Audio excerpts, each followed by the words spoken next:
what we decided then that we wanted to try to do was we identified a population of students as at risk. And our definition for that was students who had less than a C average at the end of week 2 in their courses. And then by identifying the level of use of IFF by faculty, we wanted to know if that was having an impact on those students to help them be successful, complete the course, or maybe they withdrew from the course. So then we were looking for patterns and results in all of that kind of information.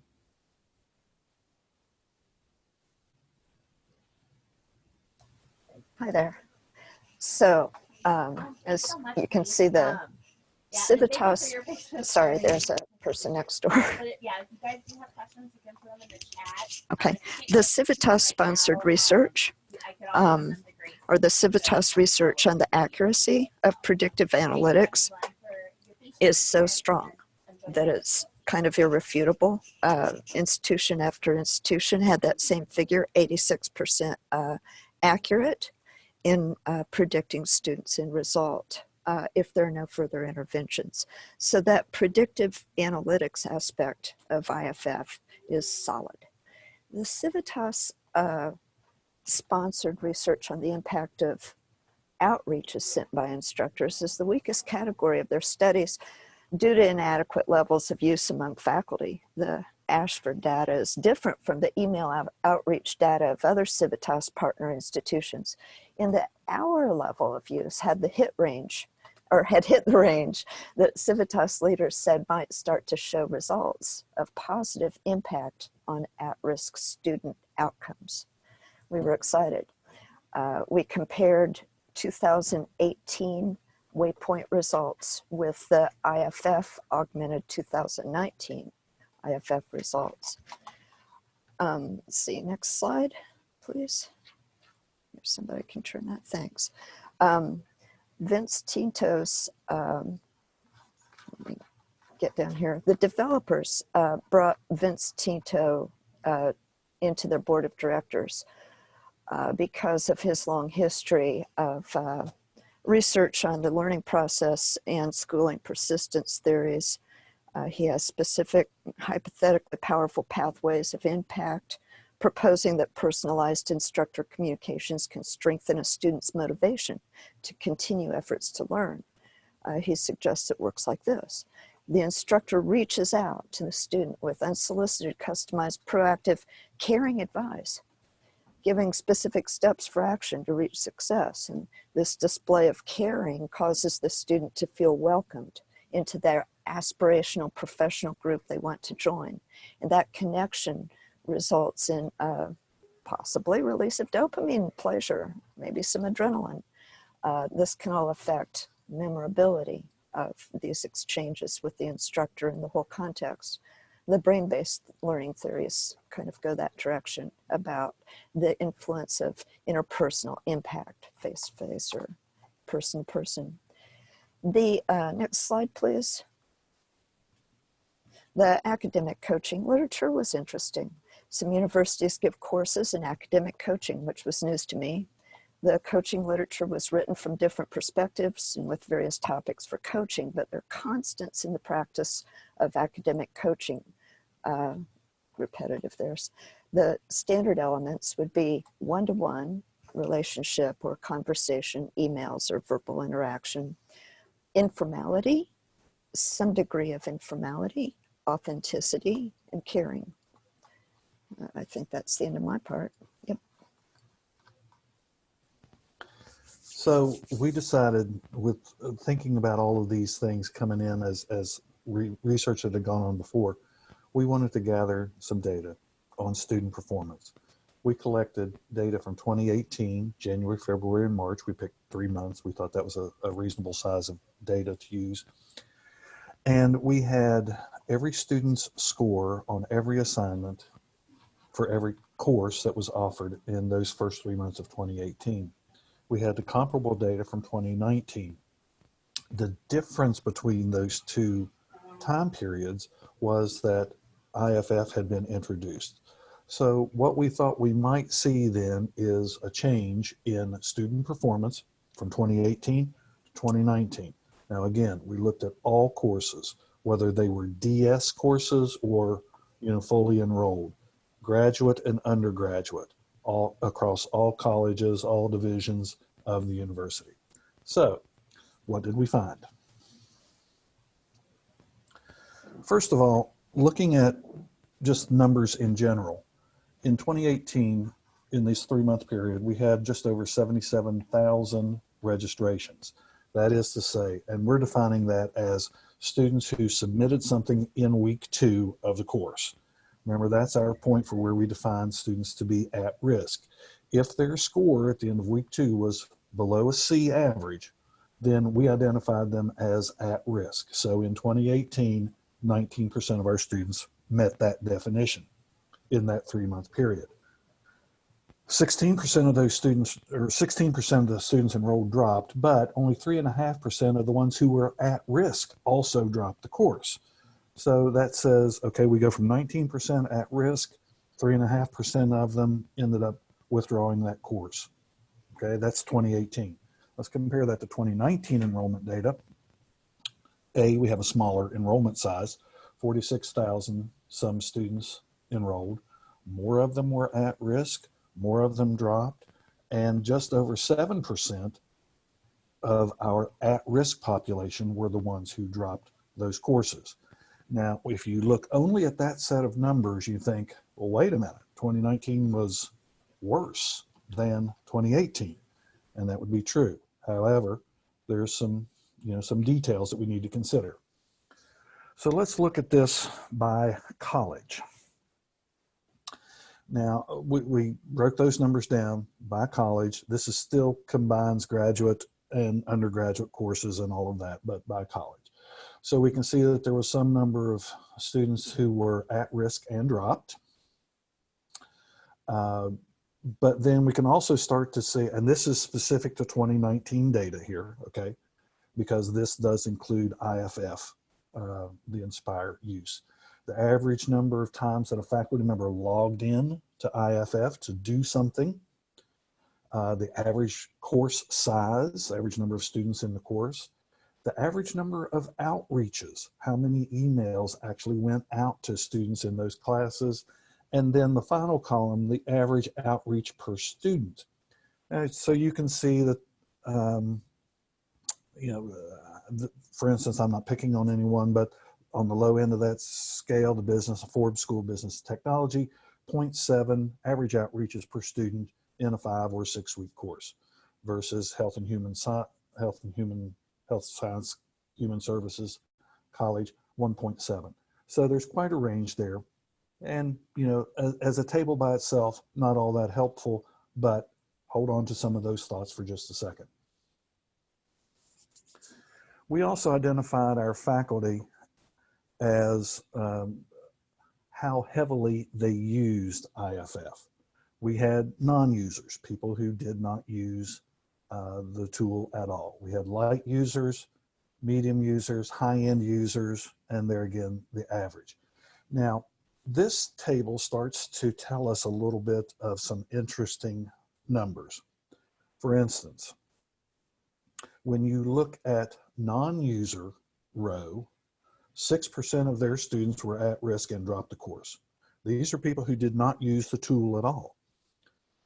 You look at the category of medium users of faculty, medium users of the tool, 10.5% of their students were at risk and dropped.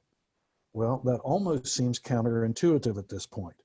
The higher, or up to medium user of the tool appears to have a higher drop rate. Makes no sense. Now, we categorize the users of faculty, obviously non-users, that's pretty easy. A light user, they only had just over one outreach per student. Medium users were in the range of 4, 3, 4, 5. 6, 7, 8, 9, 10 were the high-end users. So again, some interesting numbers here. And we got to keep digging into this to see what else we can find. Now, believe it or not, we did find some pockets where there was a very positive benefit of the use of the tool. although it's not yet fully clear why that was. For instance, we could take, for instance, high users of the tool out of a particular college, and they had great success, meaning the students who were defined as at risk at the end of week 2 were successful. Their scores improved by the end of the course. They stayed in the course, completed the course. But a high-end user in the next college did not have that benefit for students. So we also were able to, and the tables are too large to try to show on a screen, but the type of faculty, whether they were full-time faculty versus associate faculty, coupled with a level of use, could show small but significant improvement in course completion. And it appears that light to medium users of the tool had the best results, but only if it appears those emails were specific and targeted to students. Meaning, what we found was that when the tool was used just as a mass email to everyone in the class and wasn't specific about, hey, here's some resources that will help you, Joey, do well in your course, those had little to no impact at all, no positive impact. So again, it depends on the type of faculty, the type of message that's sent, depends on the college, depends on the level of use. There are so many, I guess what we might call confounding variables in there, that at this point it's hard to identify the specific group or type of use of the tool that has a positive result. However, turn it back to Margie. So we kept coming back to this thing about the increased drop rate of 2019 over 2018. It really bothered us. In fact, yeah. So I was at a conference in October, the Indianapolis Assessment Conference, and it just happened that Indiana University, on a huge scale, created a program of instructor early warning outreach and deployed it in 2018. They compared it to their outreach program that wasn't really very similar in the previous year. The person who was giving the presentation, an employee of the learning and teaching group at Indiana University, said he was afraid he'd lose his job. They had designed, especially, they didn't use Civitas, but they had designed it,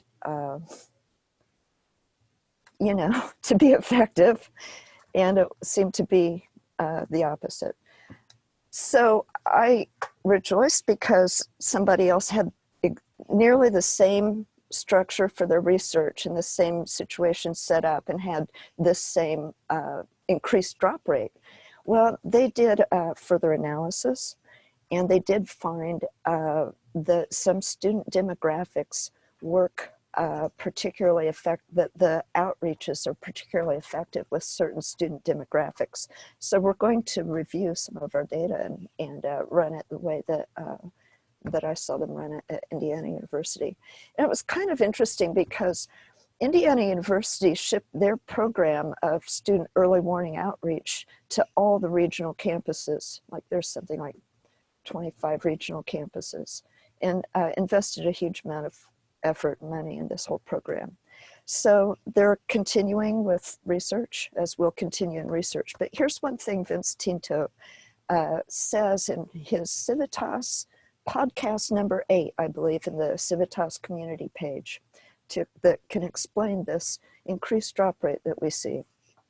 Part of it, a partial explanation for that correlation. He says that struggling students interpret the message, "Contact the Writing Center," as a handoff and a sign that the student can't manage the level of work to succeed. He warns that many struggling students are looking for a sign that they should give up. He warns that they take that specific message, "Contact the Writing Center," and he was using this example, specific example. They take that as a sign that they should drop. And he goes on to say that more specific resources from the instructor directly helping the student with a specific problem shows the instructor still wants to deal with the student, still considers the student a candidate for eventual success. But so our phase 2 of the IFF research is going to look at qualitative materials and see how resources and caring are offered in IFF outreach messages. Alan? Thanks for that. I've done it before. I just end and then say, there you go, Alan. That's all right. Okay. Chris did ask the question that I probably fumbled as I went through earlier, but he wants to know in the chat, was it possible to determine the number of drops among at-risk students in the years and courses when the tool was used? Yes. The short answer is yes. What we found, though, was that there was variability depending on the level of faculty use of the tool versus coupled with the specific college that you may be in. And we didn't find much of a difference between graduate and undergraduate level at that point.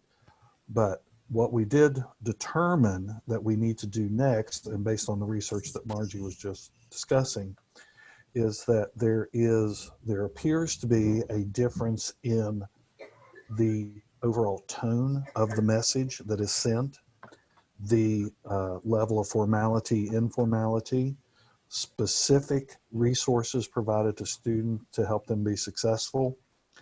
And then we also need to, as Margie was mentioned from the Indiana research, we also need to consider the demographics of the student.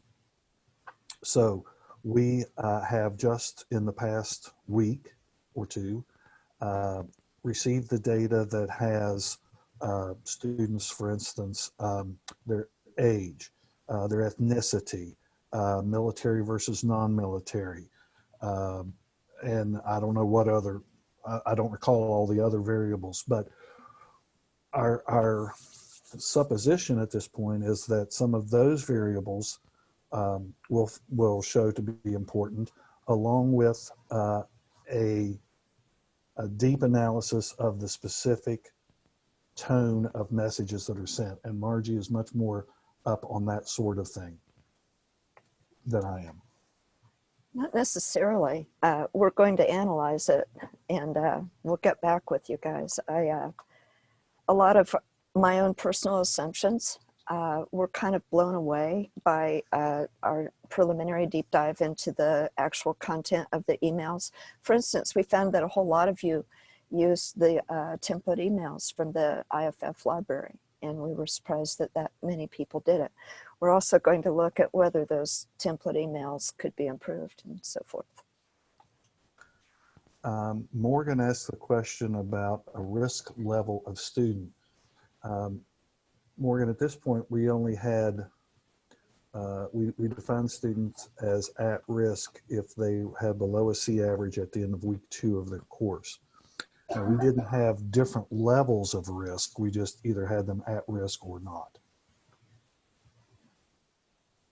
Interestingly, the Indiana University research also used a week 2 with final grade, and some of the Civitas-sponsored research with their institutions also used that same week 2 with final grade.